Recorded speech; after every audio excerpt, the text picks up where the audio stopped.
memuliakan anak-anak berarti memenuhi hak-hak mereka sejak awal sebelum kelahiran sehingga anak tersebut lahir ke dunia ini. Masyarakat Islam, terutamanya bangsa Melayu, amat kaya dan terkenal dengan amalan-amalan berkaitan dengan sambutan kelahiran bayi. Dan laporan kaji sidik ini, hasil daripada kaji sidik kami ini merangkumi amalan-amalan sunnah dan adat Melayu yang bermula daripada sebelum kelahiran, semasa menyambut kelahiran dan selepas kelahiran. Kami bahagikan laporan kaji sidik ini kepada dua bahagian, iaitu amalan-amalan sunnah dan amalan-amalan menurut adat Melayu. Assalamualaikum warahmatullahi wabarakatuh. Saya telah disebut amalan sebelum menyambut kelahiran. Macam yang tak tahu maka ibu ni dia akan dibuat perkataan sebelum ada untuk memastikan anak kata tak ada komplikasi lah pada anak tu. Lepas tu itu sampai ibu akan membacakan ayat-ayat Quran daripada surah Maryam, Yusuf,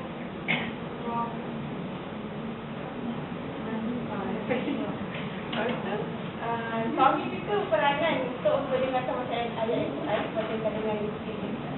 Supaya anak di dalam pandangan tu akan menerima gelombang positif melalui bacaan ayat kita. Dan pada taman yang moden, kalau kita tengok kat barat tu, dia akan mendengarkan musik pada anak yang dalam dunia.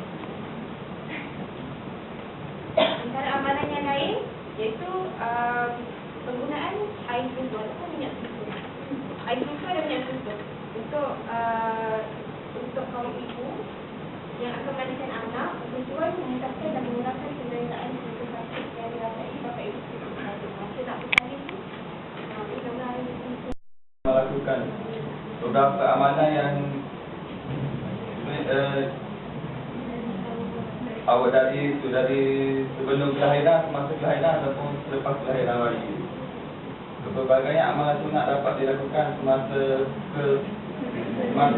kelahiran bayi, sebelum kelahiran bayi ataupun selepas kelahiran bayi. Amalan yang baik pada anak dikhususkan pada anak yang akan dilahirkan. Maknanya kalau amalan dia bergantung pada anak-anak.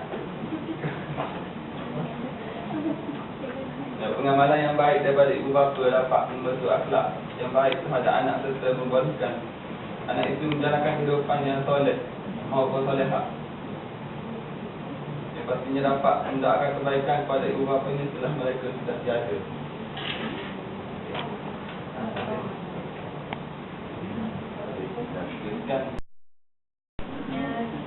Kondisi kandungan berusia 1 bulan, penyakit perut juga dipanggil sebagai penyakit perut atau mansian.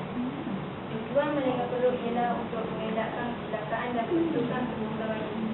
Tetapi menyakit perut ini adalah sekali kurangkan. Yang kedua ialah mengadi. Biasanya mengadi ini dilakukan oleh ibu bapa bayi tersebut. Contohnya Surah Maryam, supaya kita bersalin, Surah Yusuf, supaya cantik, atau Luqman supaya pandai. Ketiga ialah majlis doa selamat. Biasanya majlis doa selamat ini dilakukan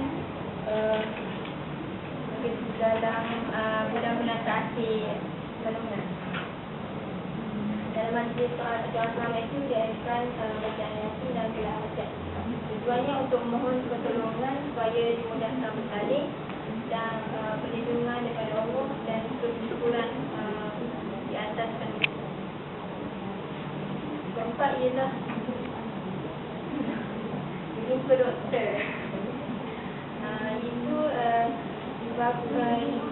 ibu dan bapa melakukan permainan. Yang kedua, tahlil, memberi nama yang baik, akikah dan majlis kesyukuran. Yang ini yang kami lihat daripada hasil kajian kami.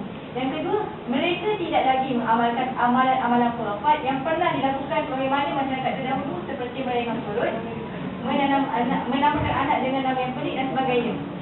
Dari sini kami nampak, kalau kita tengok antaranya yang paling amalan jelas yang paling khurafat adalah melenggang perut bagaimana masyarakat dahulu. Tetapi hasil yang kami nampak daripada interview kami, mereka tidak mengamalkan amalan-amalan seperti ini.